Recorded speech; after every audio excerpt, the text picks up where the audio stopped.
Hey, what's going on, you guys? As promised, I've got book review, River of No Reprieve by Jeffrey Tayler. I'll read the subtitle. River of No Reprieve, Descending Siberia's Waterway of Exile, Death, and Destiny. Got the earphones in because I'm listening to a little Desert Storm by Nor. Good track, check it out. Alright, so what this book is, I should say that this is my second repeat author. I also did Jeffrey Taylor's Murders in Mausoleums. What this book is about is it's about Jeffrey decides to go on a river expedition down the Lena River, which is in Siberia. And if you know anything about Siberia, they have a number of great rivers, which are really huge rivers. We're talking almost comparable to like the Missouri or Mississippi River. If you live in the United States, bigger than anything in Europe. I don't know, maybe like the Yangtze, that might be another one, or maybe the Amazon. So anyway, he goes down the Lena River, which is the furthest east river, which, if you know anything about Russia, makes it the most remote of these rivers. At least of the northern flowing rivers, it's the furthest east. So it is the most remote. And he goes down the river with his partner, Vadim, who is sort of a misanthropic, just sort of a misanthrope that fought in the Afghanistan war. And this is sort of revealed over the course of the book. It doesn't start with this, but it's kind of revealed how he disdains humanity and he likes going north. That's Vadim, not the author. Disdains humanity, I was always talking about going north, escaping humanity out in the wild, how he can just survive on his own. So as for the journey itself, it starts in the Tayger, just north of Lake Baikal, in the city of Kirensk, Kurinsk, which is a little tiny city. Actually it starts in Uskut, and then Kurinsk is one of the first cities. It starts in the Tayger with all these old gulag towns, people that were exported from Western civilized Russia, either during the Soviet times, which is when the vast majority came, or during the Tsarist times prior to 1918. And those were like the Cossacks. And actually a lot of these towns were founded in like the 1700s, but the majority of their by the Cossacks. But the majority of their population came via the gulags, 1920 to like 1960-ish. Kind of the stereotypical social ills befall these towns to varying degrees. Alcoholism is a major problem. Lack of opportunity is certainly there. It seems that if people can be content with their own circumstances, they can find value. But in an area so remote, with just so little going on, particularly for the youth, it's really just hard to get there, to find value. He mentioned stories of kids that are just eyes glazed over in this nightclub that he went to in Yakutsk, which is the biggest city. Obviously, there are no nightclubs outside of Yakutsk. But also in the adult population too. It tends to either be people that are either in perennial decline or are clinging to something of the past, which sustains them, but only partially fulfills whatever they want. There were a few exceptions. not to get nationalistic here, but the German community seemed to fare better than a lot of the Russian communities.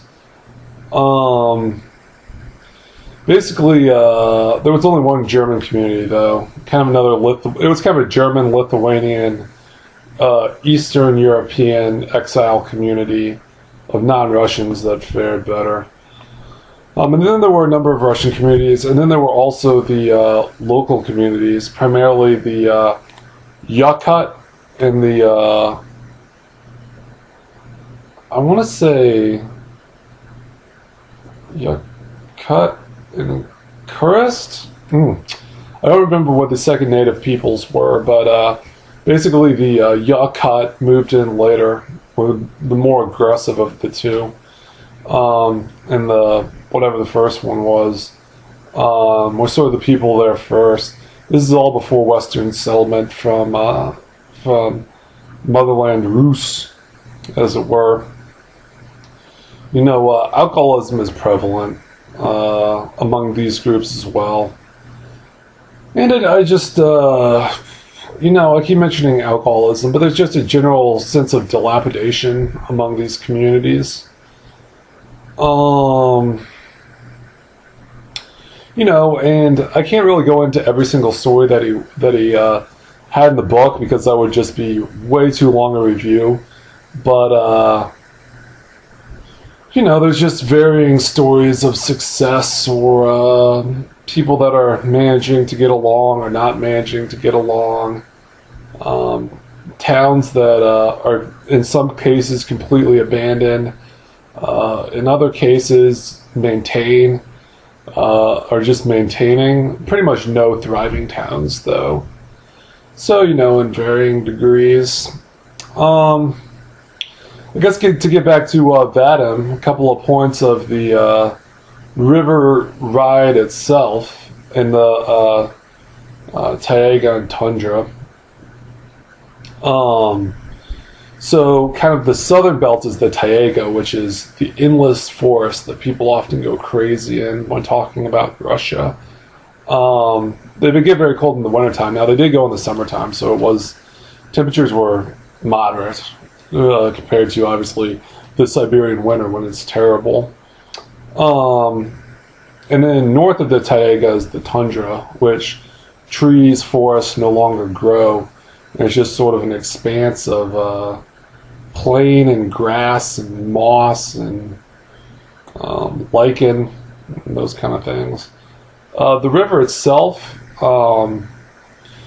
starts off in rapids around when they put in, kind of straightens out, kind of fast flowing but not rapids all the way down to Yakutsk, and then which is about halfway, and as I mentioned is the largest town. And then from Yakutsk to this area called I think it's called the tunnel, or let me look this up real fast. The pipe, or truba, as it's called in Russian here. Excuse me 1 second. Oh yeah, okay, play. The pipe. So from Yakutsk to the pipe is wide, dangerous in the sense of how large it is, but not in the storms that can develop in the white caps, but not particularly rapids. Now they do encounter a lot of problems with winds and stuff. Like I said, white caps. And then in the tunnel, it gets the cliffs come in, and the tunnel is the area right before the delta. So these cliffs, these mountain ranges come in, and it's the most dangerous part because there's a bunch of water coming down real fast.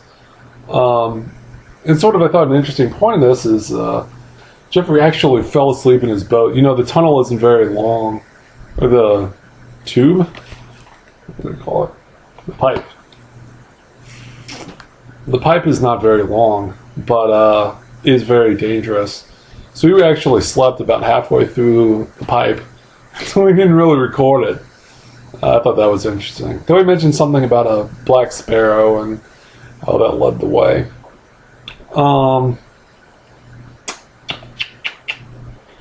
really want to say something more about these towns.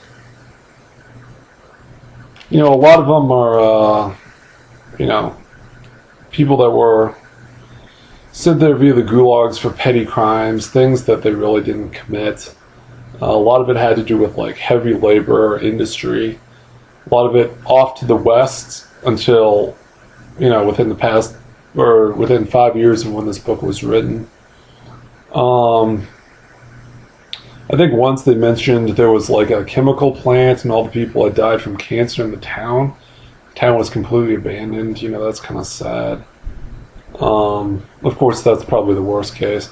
I also mentioned a jail where they needed no bars because the Siberia, the tundra is so big that you just can't run anywhere. You're going to die. So, what's the point in building bars on this prison? Oh, and okay, so to get back to the river, there's the pipe, and then there's the delta, and then once they went out into the delta, they had about a 5-mile stretch till they got to the town, and they flew out. It should be mentioned that the town itself, at the very end of the book, Vadim, they never stayed at hotels in the town. They always camped. So even in like Yakutsk, no, I take that back. In Yakutsk, they did stay in a hotel. But all the other places, they never stayed in houses or homestays. They always stayed in their tent. What I thought was interesting is the town at the very end, which is Tbilisi, not Tbilisi, which is in Georgia, but Tbilisi. Vadim, the misanthrope, could have stayed in a hotel before they had their outbound flight and the book ended, but he decided to stay away from civilization and stay in his tent until it was time for the flight. So that sort of encapsulated him. He was definitely a big part of this book, sort of because he was the only reoccurring character from town, besides Jeffrey, from town to town, you know, etc. So anyway, I don't know what else to say about the book. I am getting on 15 minutes, so I'm just going to say The River of No Reprieve, Descending Siberia's Waterway of Exile, Death, and Destiny by Jeffrey Tayler. Great book. Highly recommended. This guy is a great writer. Just the books, I crushed. You know, most of my books take about 2 weeks to read. I think I crushed this book in about 4 days because I was so enthralled with it. So check this one out. Check out Murders and Mausoleums. Peace out.